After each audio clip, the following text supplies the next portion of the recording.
Persib Bandung kenapa hilang arah permainan pragmatis, agresif, efektif, dan efisiennya hilang. Mau habis bensin kayak musim-musim sebelumnya. Mari kita bahas dari sudut pandang penikmat sepak bola, bukan pengamat sepak bola. Kita harus akui kalau masalah Persib Bandung itu sebenarnya udah terlihat saat melawan PSM Makassar kemarin. Di mana masalahnya? Lini tengah. Kita tidak bisa pungkiri kalau tidak adanya Levi Madinda memang menjadikan Persib Bandung seperti hilang ruh permainannya. Karena kita tahu kalau lini tengah ini adalah lini yang menjadi salah satu lini yang paling penting dalam dunia sepak bola. Jantungnya permainan sepak bola lah gitu. Ditambah tidak adanya Pets Butuan juga yang kita ya mungkin nggak bisa debatkan lah perpindahan Pets karena Dinas, Levi Madinda karena ya kita tidak bisa berharap lebih sama sama pemain pinjaman, walaupun itu juga dikasih statement lanjutan dari Coach Bojan Hoda karena Levi Madinda tidak masuk skema Coach Bojan karena hanya menghubungkan dari lini tengah ke lini serang, sementara Coach Bojan menginginkan pemain tengah yang lebih menciptakan assist, lebih bisa mendobrak pertahanan lawan. Dan harapannya itu ada di Stefano Beltram. Dan Stefano Beltram untuk dua pertandingan pertamanya belum bisa menunjukkan apa yang menjadi harapannya Coach Bojan Hodak dan tentunya harapannya Bobotoh. Persib Bandung mati di lini tengah. J. Valente dan Renan Silva benar-benar menunjukkan permainan yang master class. Dia tenang, dia bermain simple, terarah, tidak terburu-buru dalam membangun sebuah serangan dan itu menjadikan Persib Bandung belibet kopong di lini tengah. Saya harus bilang, bahkan Coach Bojan Hodak juga bilang, kami dimatikan oleh PSM Makassar di lini tengah. Dan kami juga tidak bisa memaksimalkan lini sayap. Itu pun kembali terjadi di Persik Kediri sekarang. Tetapi pertanyaan saya, apakah benar lini tengah Persib Bandung dimatikan? Atau Persib Bandung memang tidak mempunyai lini tengah yang berkualitas sekarang? Itu satu pernyataan yang beda kalau menurut saya. Menurut saya, Persib Bandung yang sekarang memang tidak mempunyai kualitas di lini tengah. Maaf, saya harus katakan ini gitu. Tidak adanya Dedi Kusnandar dan Rahmat Irianto karena akumulasi kartu menjadikan Persib Bandung benar-benar bisa dibilang hilang restock pemain tengah lah. Hanya menyisakan Abdul Aziz dan Ejra Walian yang dalam tanda petik dipaksa untuk menjadi pemain tengah. Stefano Beltram tidak bisa menunjukkan kualitasnya di dua pertandingan pertamanya. Beckham Putra juga belum bisa menanggung beban besar untuk menjadi jantung permainan di permainan Persib Bandung. Mark Locke kembali, saya kan udah pernah bahas juga kalau Mark Locke itu adalah salah satu pemain playmaker terbaik yang ada di Liga 1 sekarang. Tetapi Mark Locke itu naik turunnya itu cepat. Kadang-kadang bagus banget, kadang-kadang turun banget. Dan sekarang lagi turun banget nih Mark Locke ini. Nah, permainan sayap Persib Bandung juga yang terkenal cepat, terkenal begitu agresif, terkenal begitu menusuk, terkenal begitu menakutkan di dua pertandingan terakhir, khususnya saat melawan PSM dan Persik Kediri maksud saya, mati, ketutup.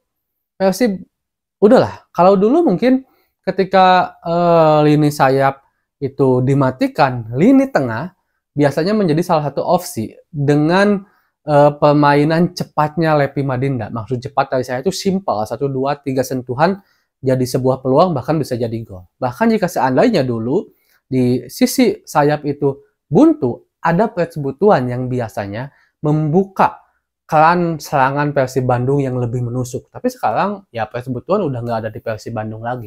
Mungkin Persib udah mulai kerasa nih, nggak ada beberapa pemain. Bahkan saya juga udah bilang kan, pernah bilang di konten-konten sebelumnya kalau hati-hati sih, hati-hati. Karena Persib itu punya historis selalu habis bensin di akhir-akhir musim. Ini udah terjadi di era Coach Robert Rene Albert, di era Coach Luis Milla, dan apakah akan terjadi kembali di era Coach Bojan Hodak?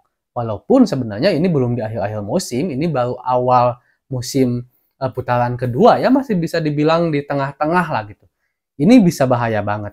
Mungkin pemain-pemain yang menggantikan pemain-pemain Persib yang keluar, Putu Gede, Levi Madinda, Pets Butuan nggak kalah bagusnya. Tetapi masalah chemistry kita harus didiskusikan kembali, men. Masuknya Stefano Beltra, masuknya Hen Hen, dan Febri yang menggantikan Pet Sebutuan atau Rian Kurnia, itu tentu memerlukan adaptasi yang baru bagi sebuah tim. Nah, adaptasi chemistry inilah yang biasanya membutuhkan waktu cukup lama bagi sebuah tim. Duh, sayang banget nih Persib. Sekarang akhirnya bisa dibilang longsor lah gitu. Apalagi kan kita tahu kalau poinnya nggak jauh-jauh ya dari peringkat 2 khususnya 2, 3, 4, 5 ke 6 ke 7 itu nggak jauh gitu. Kalau seandainya Persib jauh seperti ini, jangan berharap Persib masih bisa bersaing di 4 besar untuk memperebutkan gelar juara. Jangan berharap. Mati Bojan Hodak seperti stuck, seperti apa yang pernah dirasakan oleh Coach Luis Milla di Persib Bandung, di mana bagus melesat akhirnya stuck, seperti taktiknya udah terlihat, udah dirasakan, dan yang banyak yang menjadi sorotannya itu sebenarnya kalau Coach Luis Milla kan dulu pemainnya tetap sama ya, tetap sama gitu kan, rata, sehingga permainannya menurun. Ini kan Persib di musim kedua, di putaran kedua ini kan pemainnya ada yang berbeda gitu.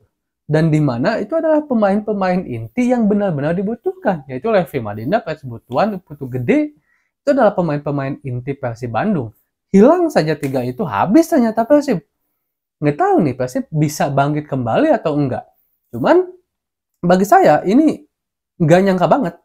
Bahkan di konten sebelumnya saya bilang kalau saya condong Persib Bandung yang akan menang. Apalagi Persib didukung oleh ribuan bobotoh bermain di kandang sendiri. Walaupun kita juga tidak bisa nafikan Persik Kediri yang sekarang.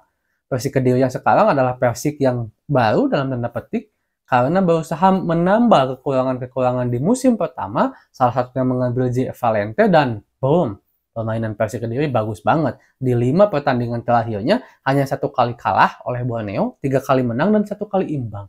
Ini menandakan kalau Persik Kediri ada peningkatan. Dan Persib Bandung justru malah penurunan. Apalagi lawan selanjutnya adalah Bali United. Yang dimana Persib Bandung sampai detik ini pun belum bisa menang melawan Bali. Apalagi kita Persib Bandung akan bermain di Bali. Ini jelas susah. Ini jelas susah. Saya hanya perasaan saya Persib akan kalah lagi deh di Bali. Dan ini akan menjadi deretan hasil negatif buat Dejan Hodak bersama Persib Bandung jika seandainya nanti kalah lagi sama Bali. Imbang, kalah lawan Persik, kalah lagi lawan Bali. Jika seandainya permainan Persib Bandung tetap seperti ini. Ini jelas harus cepat dievaluasi oleh Persib Bandung jika seandainya Persib Bandung ingin tetap dengan targetnya yaitu ada di 4 besar yang akan mengikuti Champions Series untuk bisa menjadi salah satu tim yang memperebutkan gelar juara. Tapi intinya Persib Bandung habis, Persib Bandung mulai terasa kehilangan beberapa pemain. Dan saya berharap Persib Bandung bisa menunjukkan lagi permainan yang bagus seperti biasanya. Assalamualaikum.